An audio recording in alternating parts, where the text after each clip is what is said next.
If you're a Knicks fan, you probably have a lot of interest in Julius Randle and Jalen Brunson.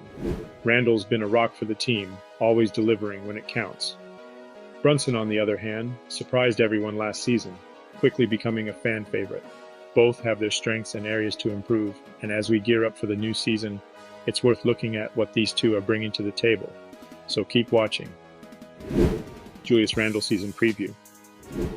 Julius Randle has had some great seasons, but there are doubts about whether he can consistently perform at that high level, especially in the playoffs. Yeah, his scoring is solid, but he sometimes holds onto the ball too long and takes tough shots. His three-point shooting can be hit or miss too. Jalen Brunson joining the Knicks was supposed to help Randle, but that ankle injury messed things up during the playoffs. Even though Randle's made the All-Star team twice, there are players without that star label who are ranked higher, so people do question his consistency. The Knicks, on their end, had a decision to make: trade Randle or not. From what I hear, they didn't get any trade offers that made them go, yes, let's do it. His 2022 wasn't his best, and while that contract of his isn't bad, it isn't pocket change either. But the Knicks saw something in him. They believed he'd get back in form, and guess what? He did. Another All-NBA nod in the bag. And having someone like James Dolan in your corner, being a big Randle supporter, that's a nice bonus.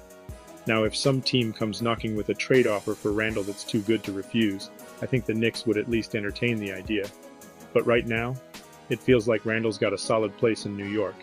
And as far as his agent situation goes, I don't see it making a huge difference in any trade talks.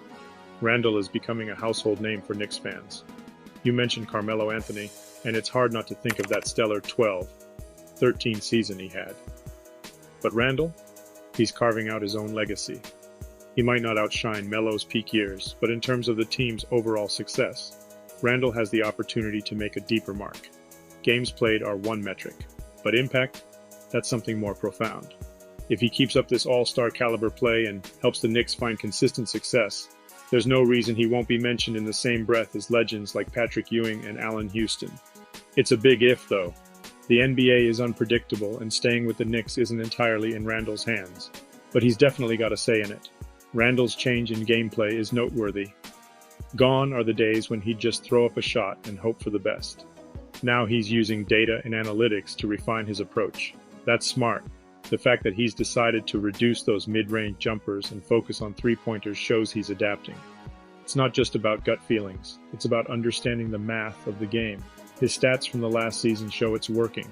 When you see a player increase their true shooting and effective field goal percentages, it means they're making better choices on the court. It's pretty wild to think about how the Knicks managed to do so well offensively last season, especially when they weren't particularly great from behind the arc. A lot of that credit goes to Randle. Sure, he was only shooting around 34% from three, but just him attempting over 8 threes a game says a lot about his willingness to adapt and evolve his game.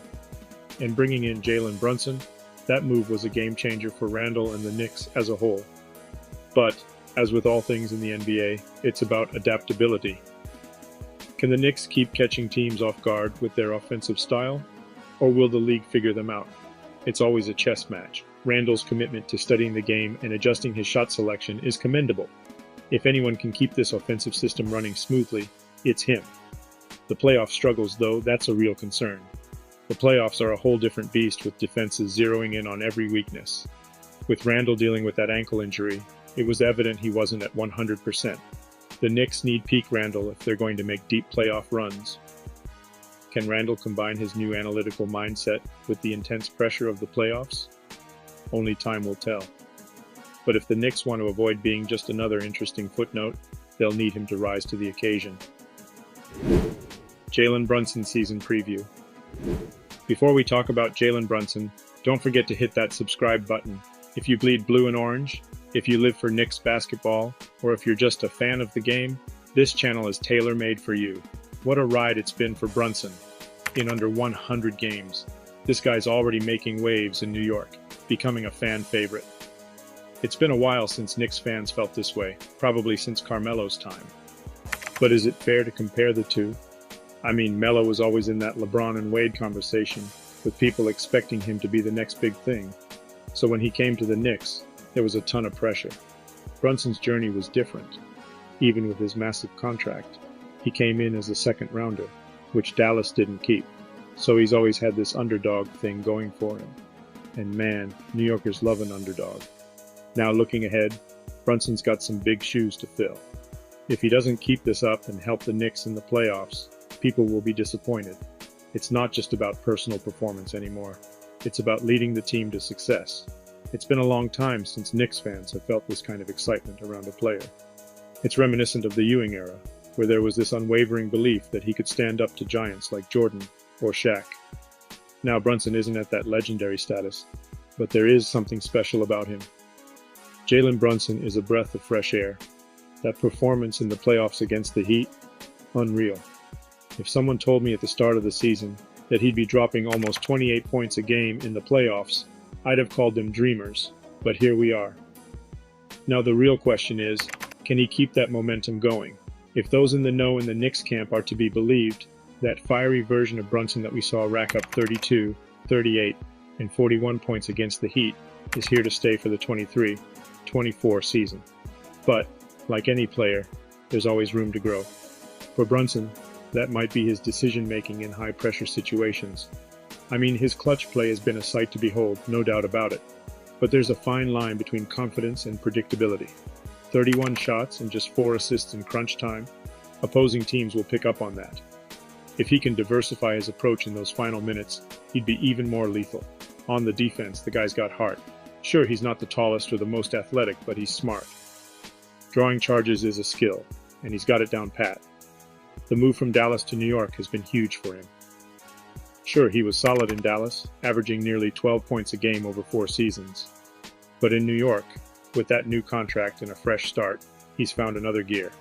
In just his first season with the team, the man put up 24 points a game, dished out over 6 assists, and nailed 3-pointers at a rate of over 40%. Those are star player numbers, no doubt about it. The last time the Knicks saw a playoff win, nearly a decade ago.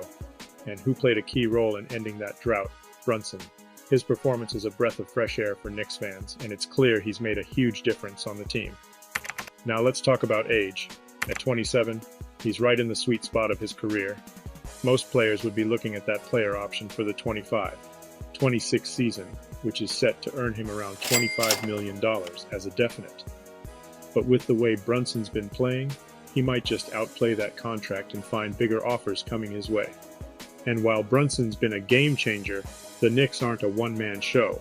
R.J. Barrett, Julius Randle, Emmanuel Quickley, the team's stacked with talent. But there's something about Brunson's style, his leadership, that seems to tie everything together. He's not just a part of the Knicks, he's central to their success. Now, about the All-Star game. With his current performance, he should be a shoo-in. His stats are right up there with the big names like Anthony Edwards, Ja Morant, and Damian Lillard. If he keeps this up, there's no reason he won't be showcasing his skills in Indianapolis. He's on a trajectory that's hard to ignore, and honestly, it feels like he's just warming up. For someone playing in the heart of the Big Apple, he's seemingly taking on the task of bringing the Knicks back to their heyday. Honestly, with how he's performing, if he's left out of the All-Star lineup, it'd be a downright travesty. Brunson's got a sharp eye from deep, and there's real potential for him to push the boundaries there. A few extra long-range shots, and he could easily bump his average points to around 27 per game. Defensively, he might have a few edges to smooth out, but under the guidance of Coach Thibs, who knows a thing or two about defense, we might just see a more rounded player by the end of the season. And when it comes to dishing the ball, just imagine the highlight reels with him and Mitchell Robinson connecting in the air. Though with his height, he might find it a bit challenging against taller guards and wings. As we speak, NBA enthusiasts are buzzing about Brunson's potential place on the All-NBA teams. That's a tough crowd to break into, especially with players like Doncic, Curry, and Lillard setting the bar sky high. But Brunson's journey isn't just about personal accolades. It's also about syncing up with teammates like Randle to make the Knicks a powerhouse again. Championships, finals. Knicks fans might have been hesitant before, but with Brunson on board, they're letting themselves hope. To sum it up, Jalen Brunson isn't just another player in the league. He's quickly becoming a household name, and might just be the player to watch this season. The Knicks aren't just back in the conversation. With Brunson leading the charge, they're making headlines.